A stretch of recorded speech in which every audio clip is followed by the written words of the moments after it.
Welcome to Retention Chronicles, the retention podcast for e-commerce marketers. I'm your host and fellow e-commerce marketer, Mariah Parsons. Tune in as I chat with Ecom founders and operators all about customer retention. Think marketing, ops, customer success, and customer experience. We cover it all and more, so get ready to get real with retention.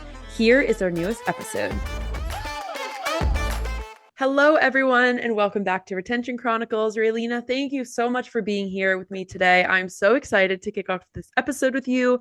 For our listeners, I like to give a little bit of background. So you are the creative director and co-founder of Fun Fact Co., and we're going to get into all of that.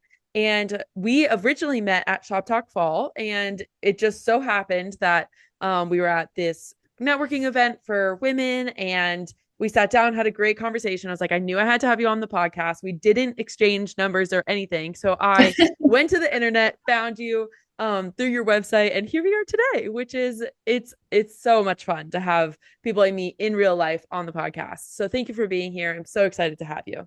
Well, thank you, Mariah. I really appreciate you reaching out and for the opportunity to be on the podcast. It's a lot of fun to share more information on the background and, why we do what we do. So yeah, let's dive into it. Yeah, thank you. Tell us a little bit about Fun Fact Co. and then how you got to obviously found the company. Yeah, so it was an interesting creation. My background is in design. Previously, I had been running a design agency specifically focused on CBD and cannabis. And I was working with a client pretty closely. Not only was I doing designs for them, but I was also helping to head up their design team. After years of working together, I got approached by the owner. He was selling that company and wanted to just move directions into something else that was a little less, I guess, policed in terms of information. There's a lot of censorship that goes on with cannabis, and diving into another topic, another industry just offered a lot more freedom. So my co-founder, Chris Manhersha, he reached out to me in 2021 about starting a company that was focused on early childhood education, something fun, essentially. And so with that open concept, we drilled into, okay, what is it that we want to do? We're both passionate about early childhood education, just creating good content for kids. We are so receptive to information when you're younger, yet so much of, the media for young kids is just this like rainbow dribble. And there's not to say there isn't good content for kids, but oftentimes it's not the content that also attracts them too. So you've got this dichotomous situation where, okay, do you want to, eat your vegetables, so to speak, or do you want this candy? And, 9 times out of 10, someone's gonna be like, give me the candy. So we set out to make something that was both attractive to kids, but also, wholesome in a way that, nutritious food would be, but for your brain. So that's how Fun Fact Co. came about. We wanted to do something that was easily accessible. And so we started with our trivia deck games as a jumping off point.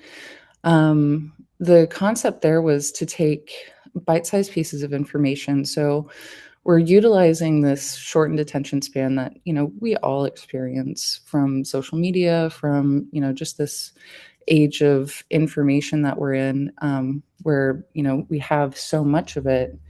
It's often hard to sit down for any length of time and really dive into one subject. So our hero product or our initial deck was the Party Mix Trivia. So it's a mix of 5 different topics. Originally, we were going to do a deck for each topic, but then pivoted to doing a mix. Just because, some of the topics are a little bit more taboo. So you've got that allure of, oh, like this question's about death. Is that okay? And yes, it's okay. We should talk about death and kind of demystify this journey that we all inevitably have to make. So along with that, we have questions on space, on math, it's called numbers, animals, and humans. And so that's all mixed together in these short, bite-sized little pieces of, fun facts, essentially. The trivia is also multiple choice. So, everyone's got a chance to guess the right answer. It's not like Trivial Pursuit where I feel like you really have to be some sort of You have to be a genius level. wizard. Yeah. Yeah. Which I am not, like, my brain does not work in that trivia fashion where you're like so quick to Absolutely not. information. Yeah. Yeah, no, it's like The even multiple choice questions. format, I was like, this is where this is what I need. Yeah, I because you appreciate can at it. least, if you know it, oh, okay, you've got that reminder. If you don't, then it's like, oh, okay, best Yeah. guess. It's more recognition than like flat out recall. Yeah. Exactly. But, in that same sense, you are learning. If you play it a couple of times, I'm often surprised, like, oh, I I do know this thing, or I do know a few more facts that, look at my recall now. I can't just like spout them off for you. But Yeah. that is, how we started. And uh, one of the pathways that we've started to expand not only our games, but also informational content in the form of home decor. So we've got a pretty large line of posters now that are on a variety of facts. We've got, facts about fruit. We've got facts about death, solar system, different gardening techniques, for instance. Our companion planting series is pretty popular. Um, and so it's really nice to be able to lead the charge in terms of what topics that we cover. And it's really guided by our own interests. One of the prints that I'm most fond of is the feelings print. Mm. I made it last year and really, put myself in this situation of, okay, what would have been helpful for me to know as a 9-year-old who totally bottled her feelings, did not know how to articulate how she was feeling, and really, masked in the sense of, everything's okay and I'm tough and I'm strong. When, it's okay to say that you're feeling anxious about something. But I just, even as a smart kid, I didn't have that emotional vocabulary to describe how I was feeling. So,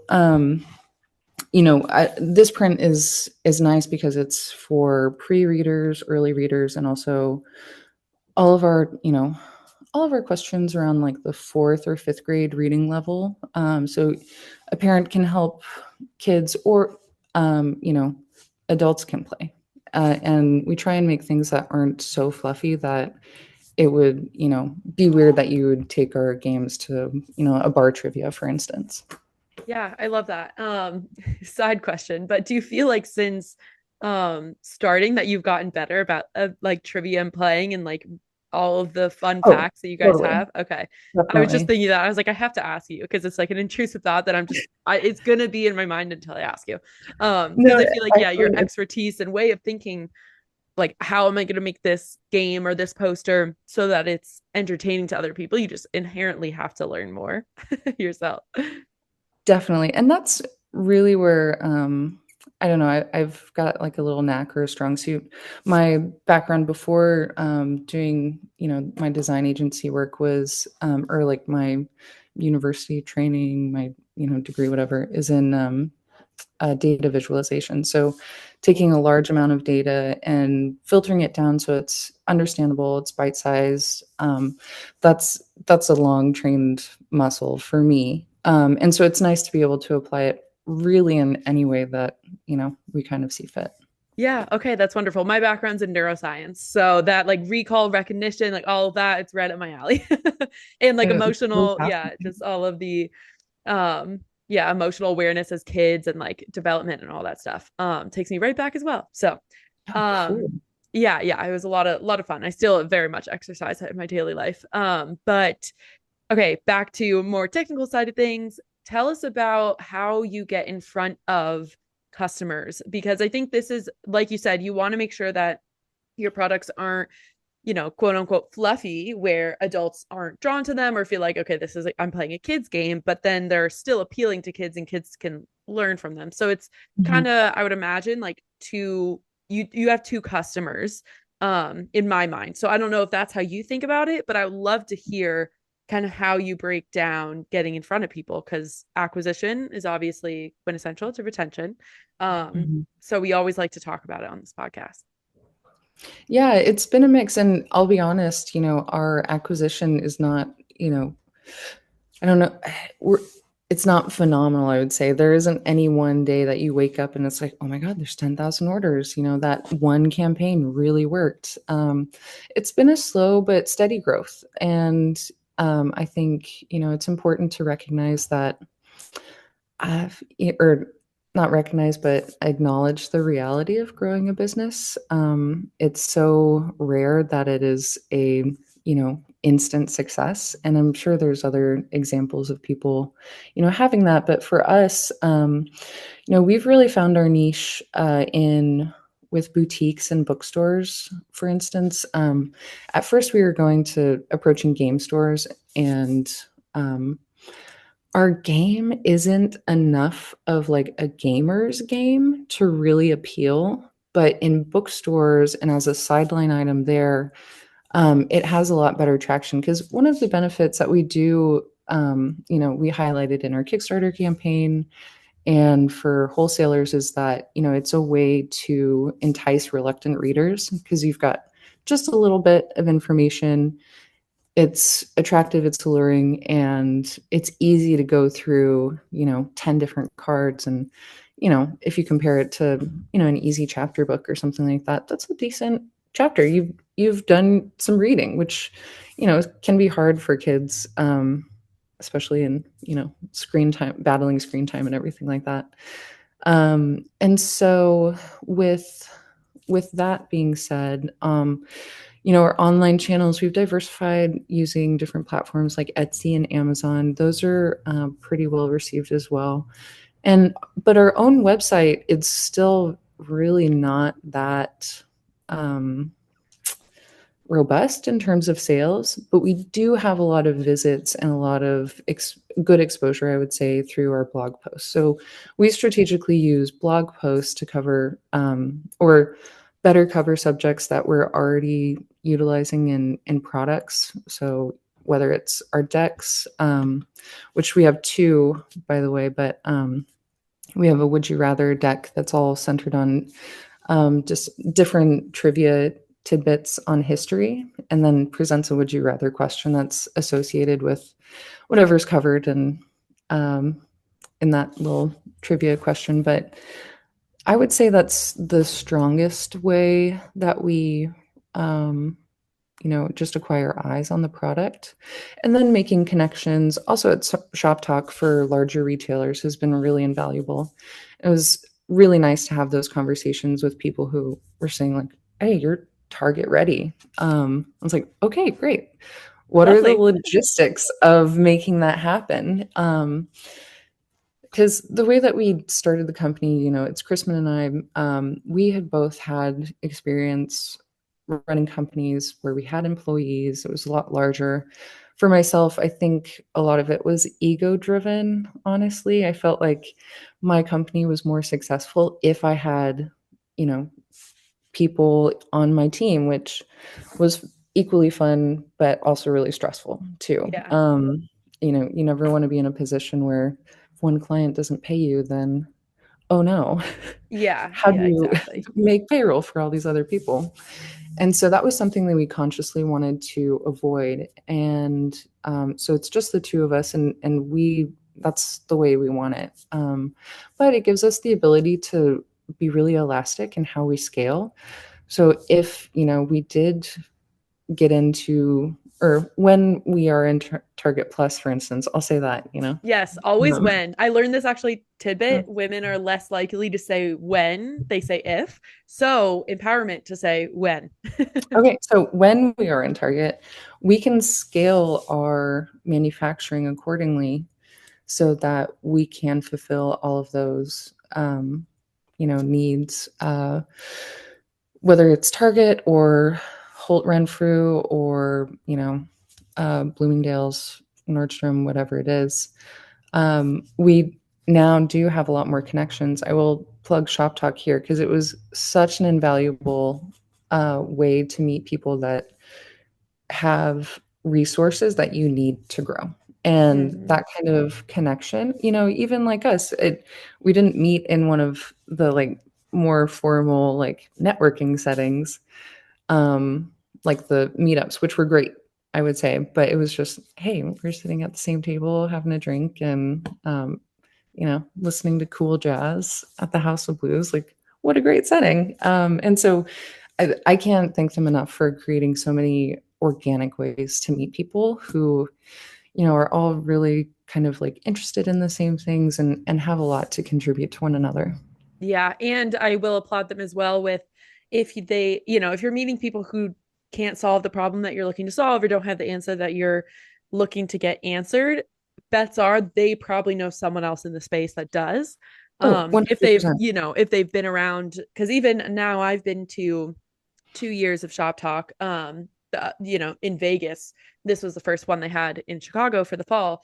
But their spring one, I'm like, I feel so much more connected to the community just in general. And then everyone has, their own community that they're most of the time more than happy to connect you with. Said person who can help in that space. So I think that's a great call out. I'm also a big fan of the in-person networking and organic conversations, and just meeting people at happy hour is sometimes a little bit intimidating, which I talked about I did like a recap.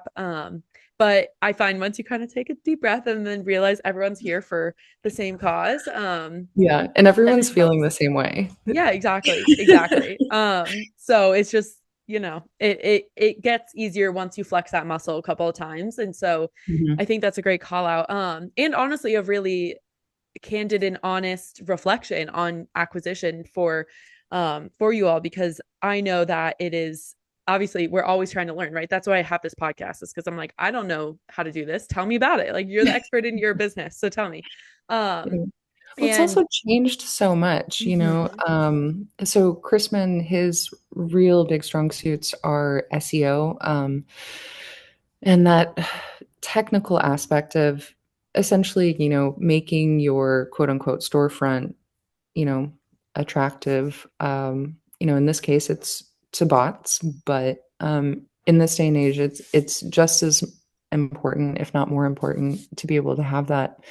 But it's completely changed. It's one of these industries that's so dynamic, for better or for worse, that sometimes, being able, you always have to be able to be open to experimentation, and being open to accepting that, you don't know what you don't know. yeah, And so even with his like expertise, it's still hard. It's a really, really noisy landscape to be in.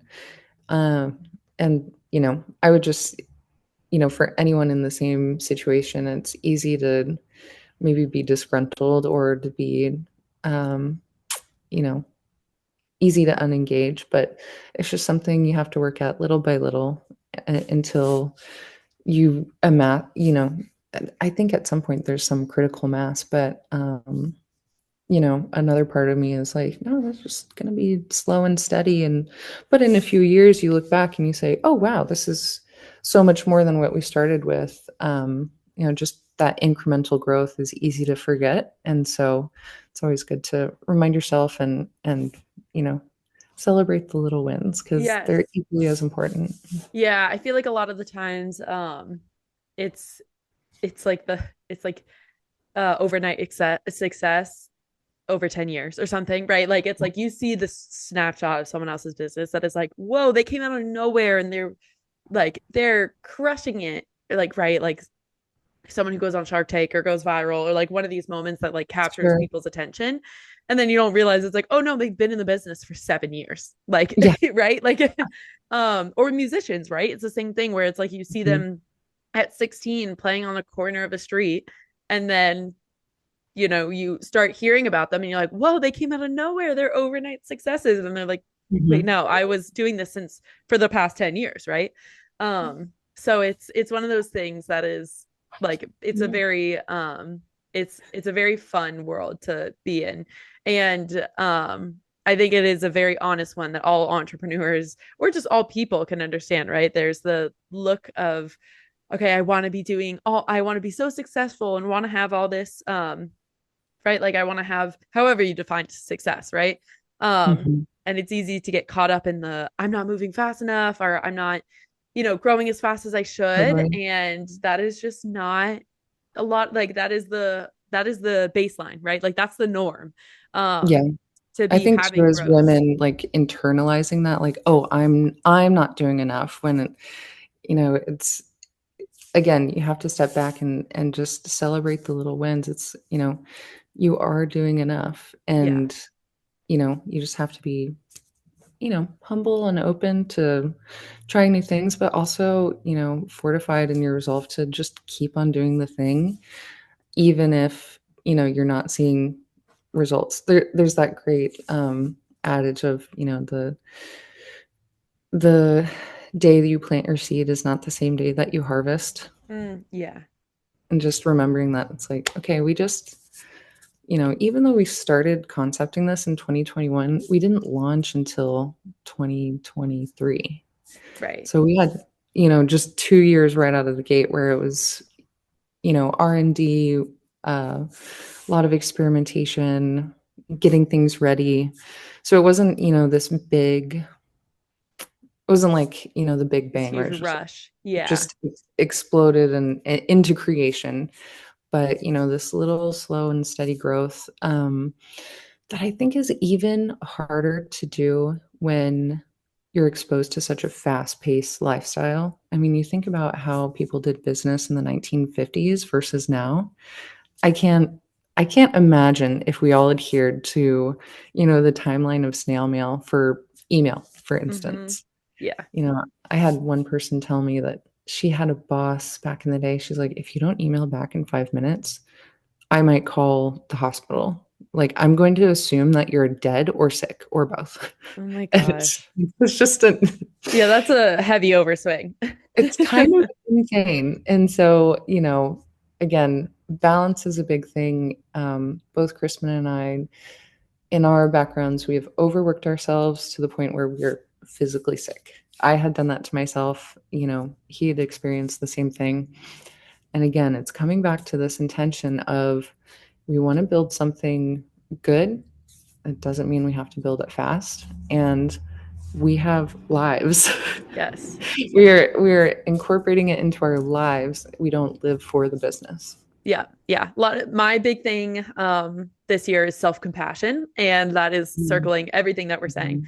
Mhm. So I love it. I love hearing it. I think it's a good reminder for anyone out there who is feeling like they're not, hustling fast enough or doing whatever XYZ. Like you will Mhm. find your path, and hopefully you can not beat yourself up about it. Mhm.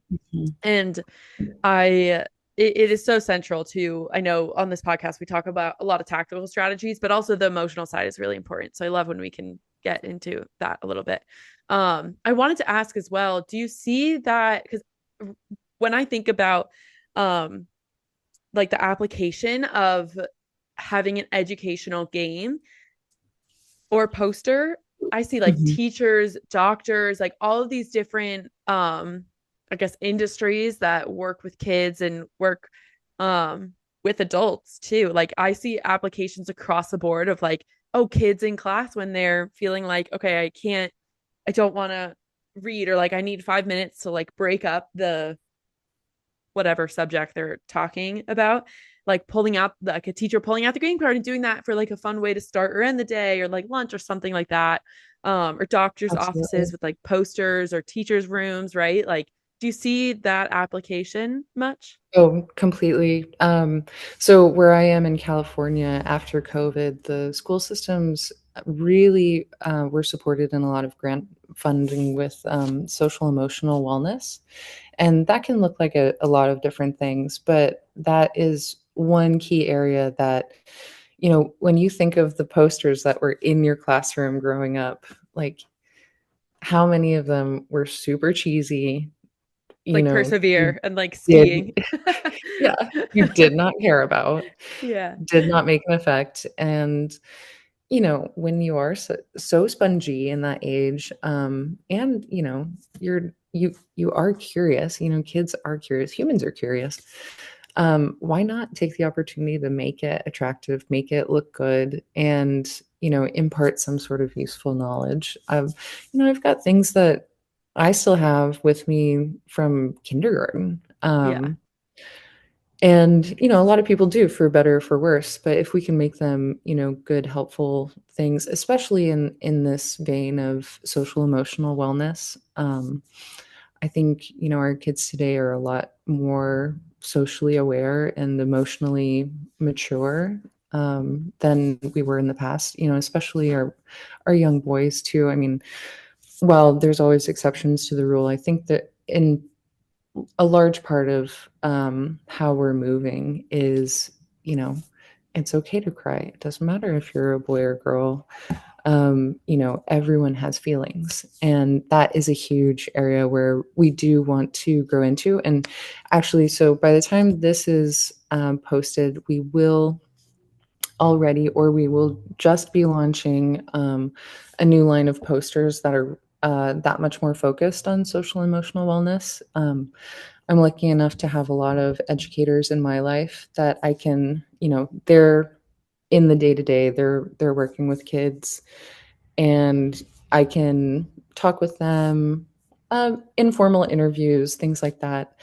What are things that they're actually using in their classroom that we can make an effective visual representation of okay, we've got this kid who really has a hard time regulating his emotions. What are the things that they do to remind him that, instead of punching someone, what are we going to do to one, acknowledge how you feel, but also, not cause harm to other people at the same time, if by acknowledging that big feeling or hard feeling. So, relating to what kids are already hearing and what they're already being taught is something that's I think is important.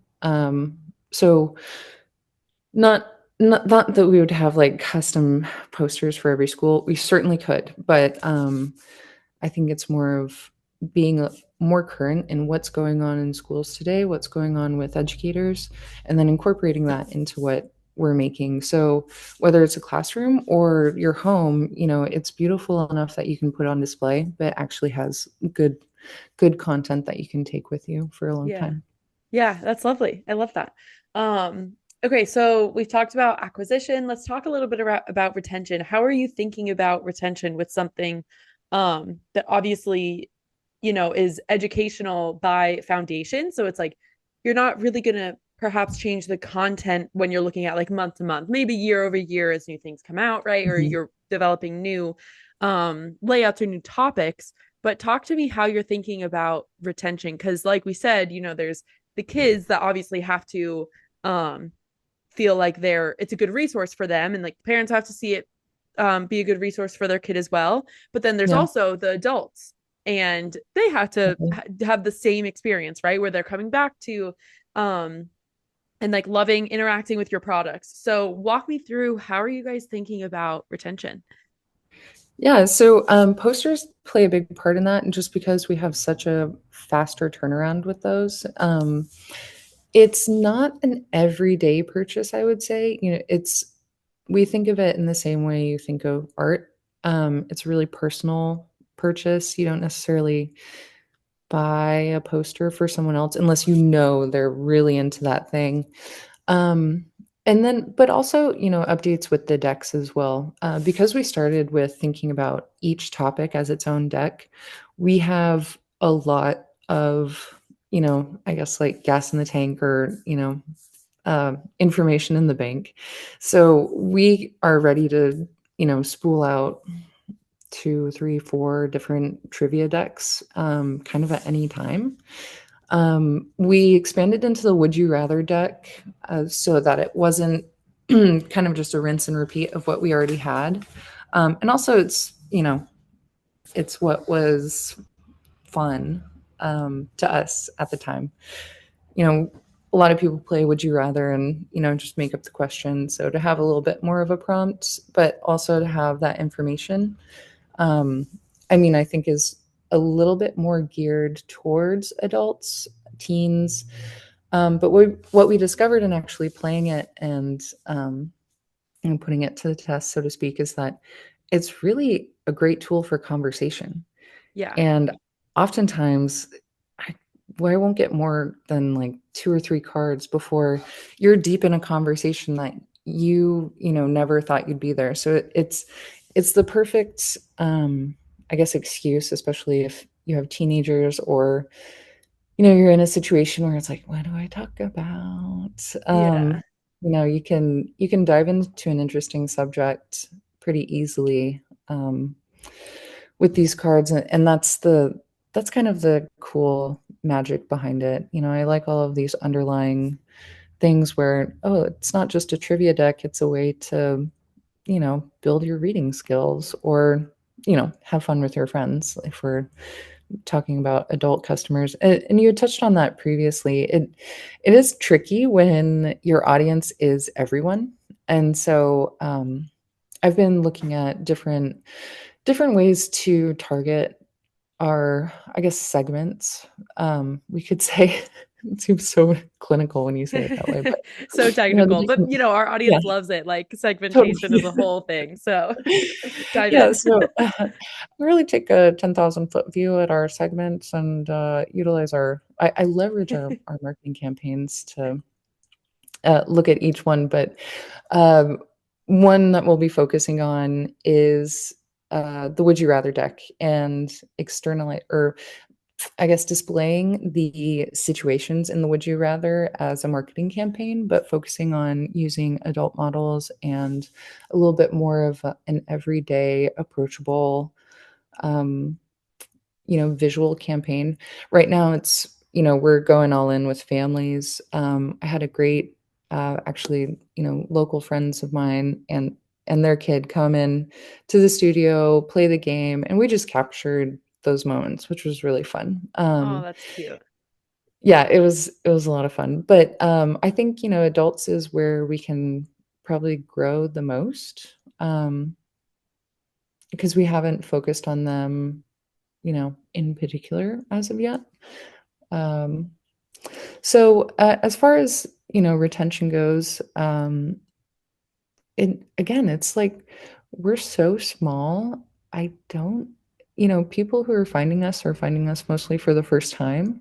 I Yeah. don't yet think we have that repeat buyer or that critical mass where it's like, hey, we launched a new game, and everyone who has the game already is like, oh, I'm there. But I'm confident that we will be, especially by the time Q3 2025 comes around. I think people will really be ready for another, like, an expansion of their trivia deck. Some people have already asked us. They've just kind of like plowed through all 100 questions and they're like, okay, give me more.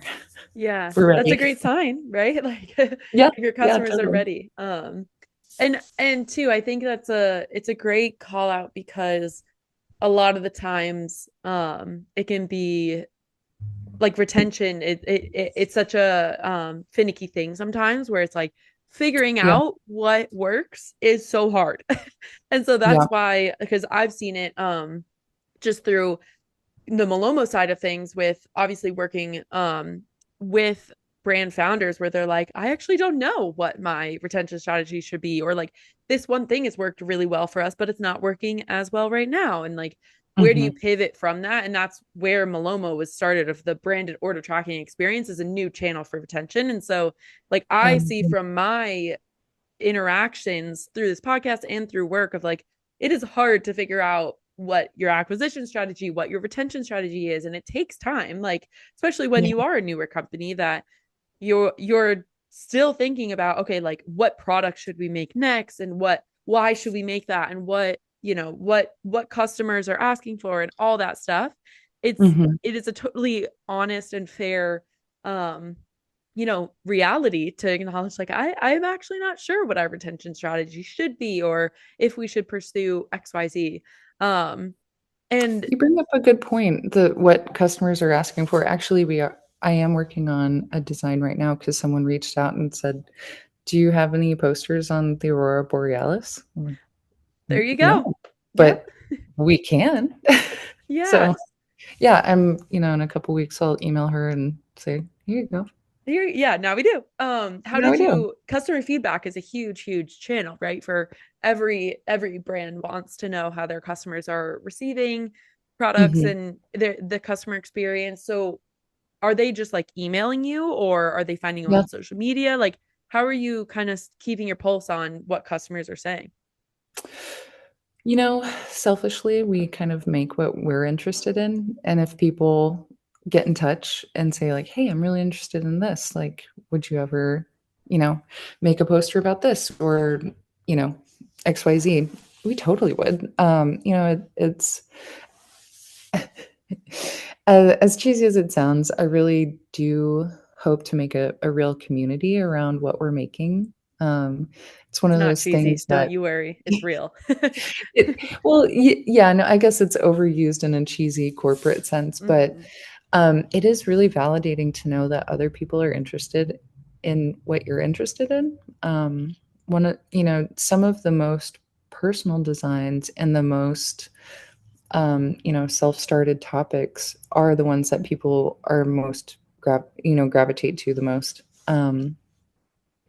I think, and we've sold kind of far and wide. It's interesting how we come up for different people. And for me, it's a bit of a mystery. Chrisman can speak much more eloquently about, the ins and outs and mechanics of the SEO that we utilize.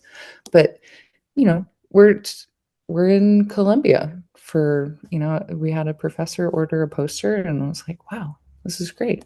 That's It's awesome. probably the only way I could ever get into Colombia. But, it's nice to see that um, there's that community that is slowly building and slowly being knit together just through following our passions and following our interests. And Yeah. and so I don't think we'll ever dive too deeply into the analytics of okay, what are our customers really into when you know we've just been leading with what do we want to learn more about or what do we want to do. Our history of video games poster is another one that we did it because we're passionate about games. It's interesting to see, the history and the evolution, starting from Sega Genesis all the way to, I mean, we're bridging into VR like experiences. So um yeah, I think, being strong in our resolve to just follow our passions in how we come up with topics Yeah. is how we're gonna stick with it. Yeah. It's a As catalyst. untechnical as that is. Yeah. No. I appreciate it because I feel like a lot of the times founders might question their vision against customer feedback Yeah. if it's like if they're conflicting. And so I think it's a fun or perhaps a more unique way of just saying like, you know what, I right now what is working is what pursuing what we are interested in and having customers inbound to say, I'd really like this, and if it fits with the vision, then you can roll that product out. Because this it is such a like good gift for people. It's a catalyst for connection, like we've talked about, and I think that is when you're bringing up community. That's why I'm like, it's not cheesy at all because you are facilitating people in their own communities to have that connection. Mhm. And I appreciate, yeah, it seems like a lot of corporations are focused on community right now because of lack of it or whatever else reason. Yeah. But I think it's a really beautiful thing to be able to say, like, I'm going to trust my instincts right now. That is what is working for the business. And, um, we'll hear customers when they come to us, but we're not going to like dive into the analytics and get so caught up in that. And I think it goes into what we were talking about with balance and finding, how do you weave work into your daily life rather than vice versa. So I love it. Okay, I want to ask you, are there any like fun campaigns or anything? I know you hinted at obviously new launches when this podcast episode comes out. But is there anything else that you kind of wanted to throw in there before we start to wrap up the episode? Yeah, so this holiday season, we're going to be doing a pop-up shop. So a physical space where we have all of our posters and all of our games. And actually, I will take you there right now. Oh, how exciting. Oh my gosh. This is the first time I feel like I've been transported to a pop-up. Totally. So you can see behind me, we've got, Beautiful. probably should have done the whole interview in here, but I thought the reveal would be more fun. Yeah, I love the reveal. Are you kidding? This is awesome. Oh my gosh. So just being Beautiful. able to see all of our products in one space has been a really fun thing. Living in the digital landscape, you don't often get the chance to. All right, let's see if you can see that okay. Yeah. You don't get the chance to see everything Just in one oh, spot. And that's so we'll be having a little sale here next week. And then actually utilizing the website so that this storefront is like a vending machine almost. oh, So we've cool. got QR codes that are specific to each product. Once you scan it, it puts that product in your cart. And so even if no one's here in the shop, you can still shop leveraging our online presence. And then people can pick up in person. Local community is a big thing for me. And whatever strategy you're using, at the end of the day, we're all people, and Yeah. human connection is always going to win out over, the like hashtags or links or, analytics, whatever tool that you're thinking about using. And it's really connecting with people one-on-one. And that's, just how I like to think of it. Yeah. I love that. I love it. I'm the same way, right? Like as soon as I meet people like you, I'm like I am such a supporter of you. I want you to do so well, like everything. And like I will fully endorse that human connection and community will carry us personally, like as humans, way farther, and whatever other endeavors, whether it's a business or not, way farther because of it. So cheers to that. Thank you so much for joining me, Raylena. This has been so fun. Thank you, Mariah. This has been great. Thank Oh, you so much for, yeah, wanting to connect and expanding this. I think we'll definitely want to do a thank you for your listeners, and I thank you for you. So add in a coupon code. We'll just make it Mariah. Or do you want to make it the name of your podcast? Mariah's perfect. Yeah, Okay. it's shorter than Retention Chronicles, so save people All the right. extra Just go typing. Mariah. Okay, wonderful. Yes, we'll make sure that's in the show notes so people have it and super Perfect. clear. Appreciate it. Thank you again.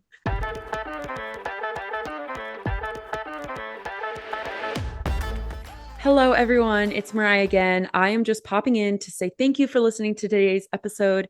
And I am so grateful that I have been able to be on this journey for the past couple of years with this podcast. It's been phenomenal to grow and see our community of thousands of listeners, see what you guys are up to, what you're learning, what you want to hear about next. So if you haven't already, please like and subscribe to the show so we can continue doing this.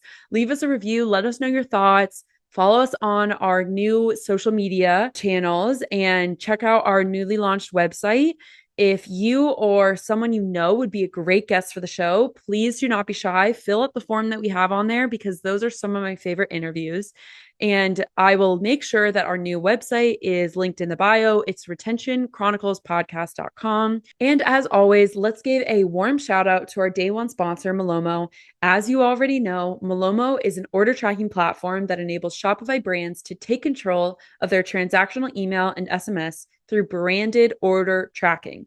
What does that mean? That means you ditch those boring carrier tracking pages, the all white pages that have nothing on them but a tracking number and an update on the date of your estimated arrival, and swap those with pages that actually match your brand and can help you convert on some of your goals.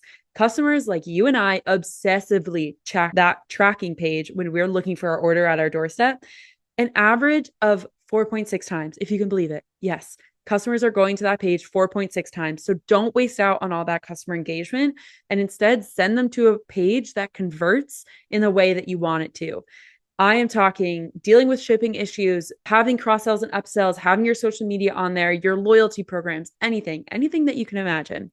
So if you want to learn more about how to do that, go to gomalomo.com. That's GOMALOMO.com. And if you didn't get that, don't worry. That website link for our sponsor, as well as our podcast website, are linked in our episode description. So with that, I will sign off and see you all next time.